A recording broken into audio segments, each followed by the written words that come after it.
dissociation assay. And the kinetics of disassembly of dynamin-dynamin interactions as measured by the Bodipi assay. You see about a 1-second lag in which dynamin remains on the membrane, but remains assembled, but releases the membrane. So the question is, how do you reconcile this behavior to membrane fission, a mechanism for membrane fission? So enter Thomas Bucadil, who took a page out of a playbook of developing planar supported lipid bilayers. This has been around, method has been around for some time, in which you can take liposomes, absorb them to a glass surface. They absorb, fuse, and rupture to create a supported bilayer on the glass surface.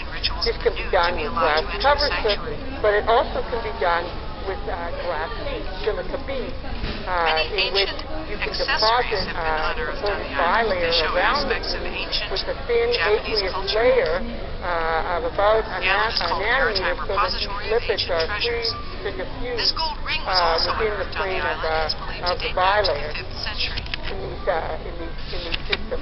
The problem is when you make a tight, stable supported lipid bilayer, there is no reservoir from which you might be able to remodel the membrane or pinch off vesicles. And so what Thomas developed is a new approach in which he deposits these liposomes on beads in the presence of a high salt buffer. And there's a paper that has just been accepted a couple of weeks ago in Biophysics Journal that reveals the mechanism of how we're getting this extra membrane deposited on these beads. But under these conditions, Thomas gets about a 3-fold more lipid on the bead that is required for a nice tight-fitting membrane. We think of this like pre-plastic surgery bead coated, a little floppy there instead of a nice tight young plastic. He says the island suddenly appeared as a tiny dot when he was sailing you can see this reservoir here when we take these beads and allow them to sit on glass cover slip. You can see here very fluid reservoir that he says there was nothing around it, and when he approached it, it got bigger. If you make he felt these in a conventional way, supported bilayers in a conventional way, there is no reservoir to spill out. Joanna says the surrounding sea is always rough, so many people so this now becomes a simple assay that we can use to visualize membrane remodeling. And the assay is quite simple. We take these super templates made from PCPS, PIP2, and a little spike in a little bit of rhodamine fluorescence. In the biophysics paper, we use cholesterol and PD and a variety of lipid compositions that can be done with virtually any lipid composition. Anyway, you need now pegylated cover slips because if you don't, the reservoir will fill out. So we use a pegylated cover slip. We just have a little drop where we put the beads on and we let the beads settle, and then we use a simple epifluorescence. Joanna says he saw stone stairs and stepping stones leading to the shrine. He says the stepping stones were all covered with bright green moss, like he'd never seen. And then to this drop of beads, we add dynamics from a pipette. See what happens. So when we do this in the absence of nucleotides, you can see, hopefully, lights might need to come down to some of these, but you can see little hairy projections emerging from these beads. They get a little thicker. There's bundling, as you'll see in the next slide. And sometimes these things, as they get along, you can see this fraying and fraying apart, and eventually you get a tether formed that interwrap and intertwine around each other. So this is in the absence of nucleotides, and you can see that the Bodipi dynamin is enriched on the surface of the bead, but it's enriched relative to the lipid on these tubules. By EM, you can see that dynamin has assembled just as it does with purified liposomes. And you can also see that these tubules bundle and wrap around each other. In fact, dynamin was first identified as a microtubule binding protein, and we think what it's doing here is bundling these lipid tubules that form people on the Japanese just in passing. We also think that twisting He says that means they understood nature was always superior to them. He says in this sense they made the island a sanctuary and preserved it. They felt they needed to have a special place and stopped humans from entering it. All right, now in the presence of GTP in the real-life situation, we have GTP in solution, then we add dynamin. You don't see these hairy projections, but what you see coming off the So bead Fujiwara says are Kinoshima Island has a message relevant to the contemporary age. over time, filling the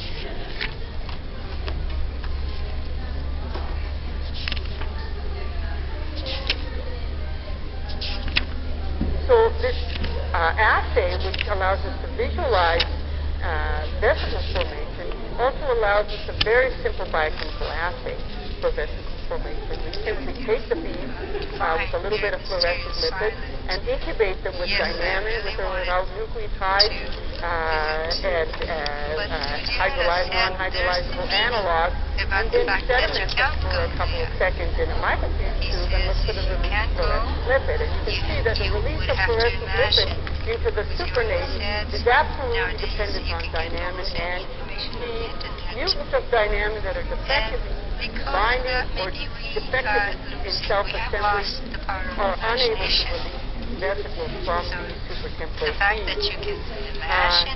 In addition, what Thomas has done is look at a series of dynamin that differentially affect pathogenic endocytosis in vivo, and you can see a very, very nice correlation between the ability of the beads to do the excision in the supertemplate assay and their ability to support class-mediated endocytosis in vivo. So Thomas also developed a trick that allows you to visualize what's going on during nutrition reactions because of the intensity of fluorescence of the lipid around the bead.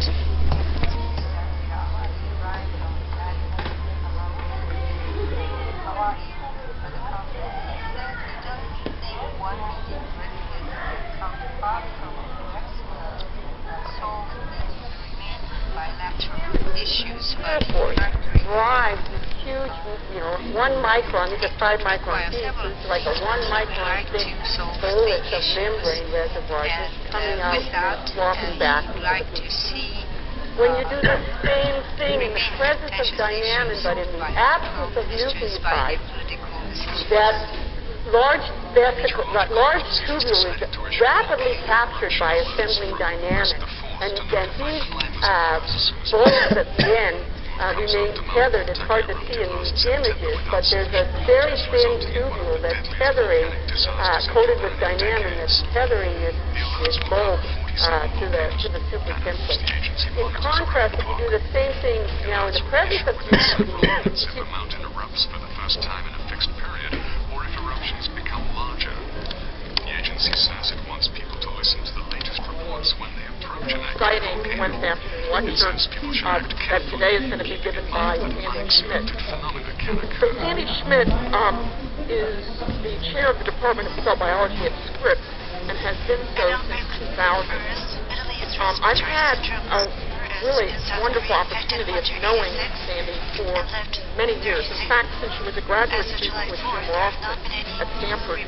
And I can say that Sandy has, through every step of her career, really demonstrated an excellence in science with true leadership and mentoring skills.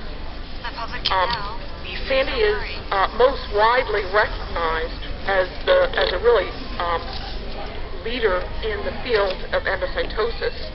She was really the first to introduce an in vitro assay for analyzing endocytic dynamics, and that quickly led her to really to dynamics as a central regulatory GTPase for this whole process. And by integrating in vitro approaches with her structure function analysis of dynamin and its role in the psychosis, she speed really and other opened up the vehicle field driving data in order to make more to many detailed different traffic aspects of information how available to this the drivers. very important endocytic portal into the cell is regulated, including